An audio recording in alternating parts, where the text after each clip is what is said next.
Let me paint a picture and tell me if this sounds familiar. A couple, both professionals. She works in marketing and earns $62,000 a year. He's in IT, making $71,000. Together, their household income is $133,000. That places them comfortably in the top 25% of households in the United States. On paper, they should be thriving, building wealth, maxing out retirement accounts, traveling, and feeling financially secure. But that's not their reality. Instead, they're constantly stressed, living paycheck to paycheck or dangerously close to it. Their savings barely cover 2 months of expenses, even on a good day. When their car needed an unexpected repair last month, they had no choice but to put it on a credit card. Both work full time, often more than full time, and they're exhausted. They barely see each other during the week, except for a few tired hours in the evening. And here's the craziest part. They did everything right.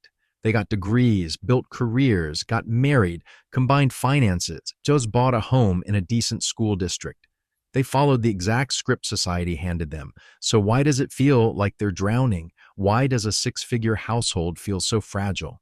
If you've ever looked at your combined income and thought, we make too much money to feel this broke, this is where things start to click.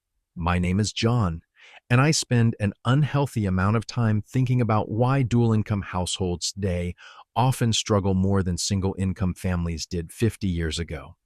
If you and your partner are both grinding nonstop and still can't figure out why it never feels like enough, this message is for you. We've been sold a simple idea. Two incomes are better than one. It sounds obvious. If one person earning $50,000 can support a family, then two people earning $50,000 each should be thriving.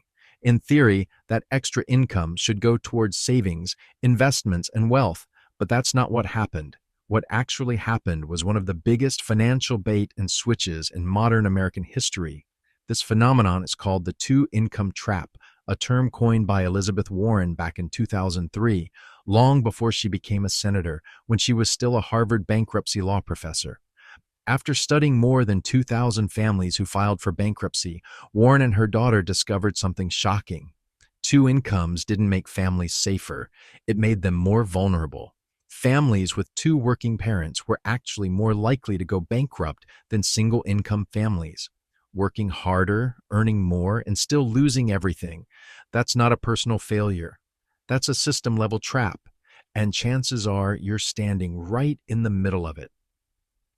In 1970, the typical middle-class family lived comfortably on one income. Housing took about 25% of income, and healthcare, food, transportation, and savings were all manageable. Most importantly, they had margin, a backup plan. If something went wrong, the second parent could enter the workforce, and that unused income acted as financial insurance. Today, that insurance is gone. We've activated the backup plan by default. Two incomes aren't extra anymore. They're required just to survive. Costs exploded while wages crawled. Housing doubled. Healthcare rose over 600%. And childcare now costs more than college once did. Every dollar from the second income was absorbed.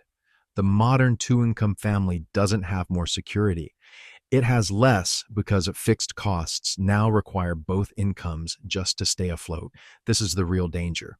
When both incomes are fully committed, there is no flexibility. One job loss, one illness, one crisis, and everything collapses. The solution isn't earning more, it's rebuilding margin. It's structuring life so one income can cover the basics, while the second income builds freedom. Because real wealth isn't a high income, it's flexibility, options, and the ability to absorb shocks without fear. Two incomes aren't better than one if both are already spent before they arrive. If this made you rethink how money really works, hit the like button and subscribe for more content that challenges financial myths.